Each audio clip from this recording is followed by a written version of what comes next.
Napakagandang bakbakan tayo sa ating grupo.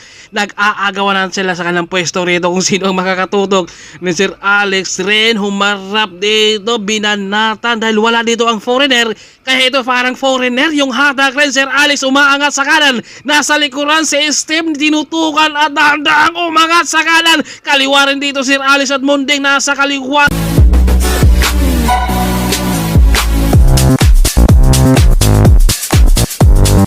Napakagandang bakbakan sa may Santa Maria, Pangasinan at Lawak, Pangasinan na naman ang ating dinadayo Rimasay rito dahil matapos yung kanilang matinding rematihan at biglang bumbungad ang foreigner kaya nabulabog, sumabog yung mga nasa likuran. Kaya dito sa kanilang rematch ngayon, handa kaya niyang bibit-bitin muli at dito kaya parang hindi natin nakikita rito yung foreigner. Kaya abangan natin rito dahil medyo maiksi lang yung kanang ruta kaya saglitan lang to, kumbaga nandito yung matutulin na laban. Unli interval kapag nakita natin kapag patag yung kanang ruta talaga at pagkabitaw, Hector Padilla nandito na sa harapan, kita nyo naman yung mga diinan nila. Ito talaga yung mga veterano Napakarami ng experience sa loob ng karera. Sir Alex naman ang humahabol dito dahil wala talagang ibang humahabol. Kaya naisip na dito ni Sir na ako na talaga ang gagawa ng paraan para tumulin tayo rito Dahil si Sir talaga binabantayan dito ni Gregorio, nasa likuran din si Steve. Kapag hahabol si Sir, siya pa yung magdadala ng trangko rito. Binitbit niya para habol. Wala talagang kaibigan sa loob ng karera. Laban kung laban. Ito yung maganda talaga dahil kapag sa labas naman sila, nandun yung kanilang friendly games talaga. Kumbaga dito sa loob, banatan talaga kapag nagkatinginan. Steve rito humabol at nag-jump siya rito sa harapan ng peloton para dikitan naman. Ito si Hector, talagang inabot yung ating breakaway na si Hector Padilla dahil yung ating mga veterano. Yan yung marami ng mga naipanalong karera at iba talaga kapag sprinter na ang bumanat. Dahil nandun talaga yung mga din, kagaya na Sir Alex dito, nagkakabantayan sila at lumabas ng dahan-dahan si Steve rito, pero Sir Alex nakabantay. Grabe talaga yung security ni Sir Alex, nasa likuran. Simula sa Star Santa Maria pa lang tayo, nandito na naman nakabantay kay Sir Alex. Si Gregorio ayaw talaga niyang bitawan yung likuran ni Sir. Kahit uwi na si Sir ng Maynila, sasama talaga. Nandito rin si Carling sa likuran. Sir Alex, binasabog niya rito. Kumbaga siya yung habol. Siya pa yung magdadala kapag may lalabas. Si Sir ang talagang bibit-bit rito sa kanila para habulin. Kaya makakarimata kaya dito si Sir ngayon. Dahil yung kanyang ginagawa, habol. Plus, nandyan pa yung kanyang jump. Siyempre, mapapagod rin yan Pero kapag walang ensayo ay talagang hindi talaga makatapos hanggang dulo. Kaya dito natin makikita na sikretong ensayo talaga. At meron tayong tatlong umaagwat dito kasi Kuya Pinto rito ang humarap na dito at binitbit na yung grupo. Dahil si Sir Alex kailangan niya magpahinga rin dahil yung kanyang security nasa likod si Gregorio talaga nakabantay. Talagang ayaw niya magbigyan Kapag kahit saan si Sir, sasama talaga siya Kung tinauhan talaga Dahil sumubok yung tatlo dahil nagminor din sila dahil pakanan na tayo. At Hector dito, simpleng bumungad na naman sa harapan. Wala talagang ibang maghabol kundi Sir Alex umangat na naman dito. Mapapagod to dito si Sir ngayon dahil siya talaga ang tagahabol sa mga aagwat rito sa at mag-a-attempt ng breakaway. Kanina pa ng banat to si Hector kung alam talaga natin dito na napakalakas talaga at inabot yung mga diinan nila. Nandyan talaga yung mga big ring na gamit talaga sagad-sagaran talaga yung mga cambio at dito ay inabot si Hector. Pangalawang attempt ni Hector at pinagod lang talaga dito si Sir At nakabantay talaga dito si Gregorio, nasa likuran, tinutukan talaga niya 24 oras. Grabe talaga yung security at nag-aantay na naman dito kung sino ang babanat rito dahil nakabungad si Sir sa harapan. Nakikiramdam ang yung nasa likuran, tumutulin na naman sila dito. Dahil si Sir dito talagang siya yung binabantayan, may humarap at dahan-dahan na naman pero nahirapan siya sa kanyang banat. Sir Alex bit-bit na naman ang palaton. Naku, grabing hirap yan Si Sir Alex ang binabantayan, siya pa rin ang tagahabol. Kapag babanat si Sir, marami ang nag-check sa kanya. Plus, andito si Gregorio, buti tumulong rin dito si Gregorio na dinala rin dahil syempre, mapapagod niyan Dahil ito talaga yung may mga ensayo rin. Dahil hindi mo magagawang banat ka, habol, tapos banat, habol dito kung wala ka talagang ensayo. Dahil kanina pa talagang binabantayan si Sir Alex at Maramba. Sumubok rin siya dito, mag-attempt ng breakaway. Pero napasigaw din siya dito na daw dahil medyo mahirap din naman suluhin dahil malakas din ang hangin eh.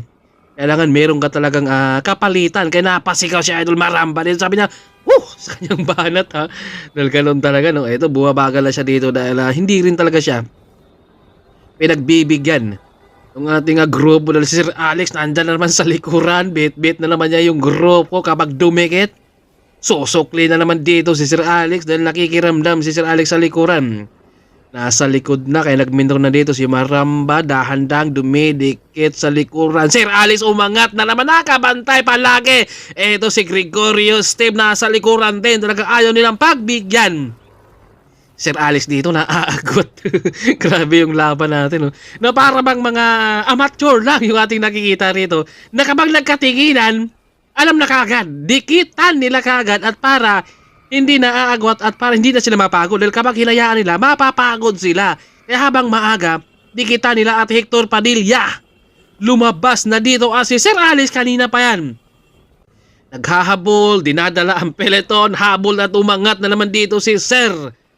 Dahil para habulin si Hector Padilla, kikiramdam, wala bang ibang papalit? Wala talaga at solo.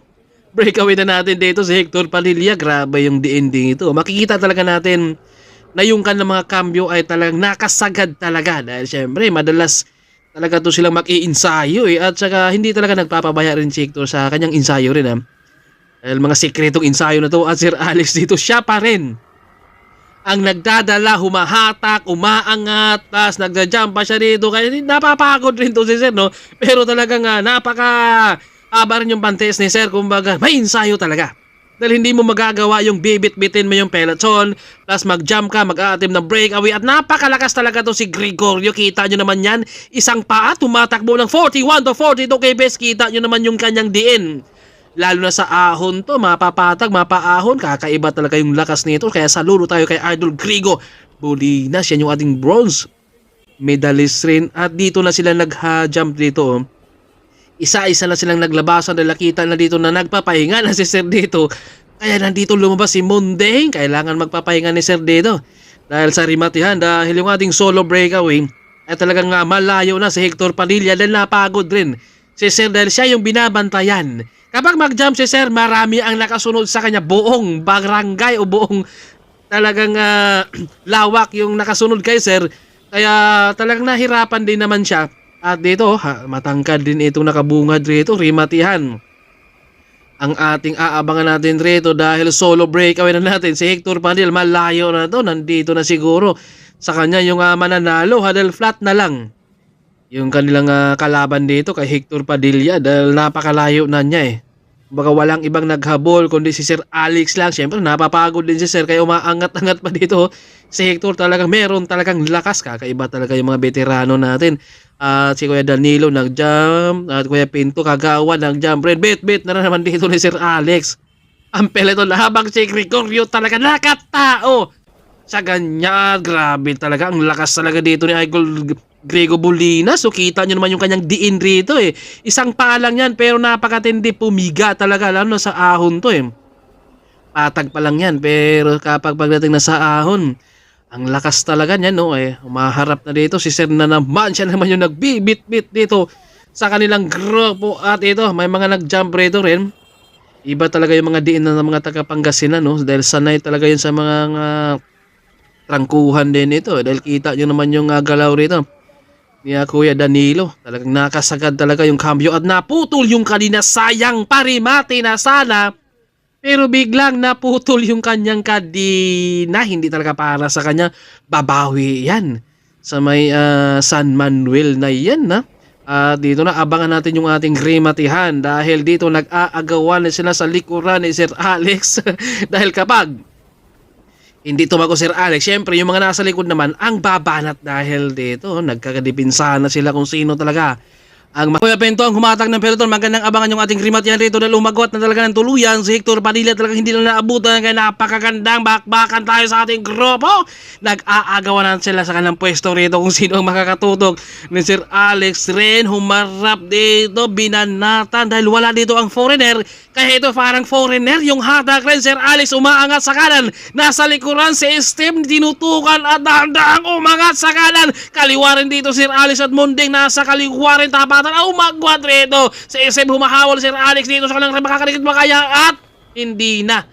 Dumikit dito Sir Alex yung ating champion dyan. Si Hector Padilla pangalawa si Steve. Sir Alex yung ating pangatlo. Ang ganda ng ating laban.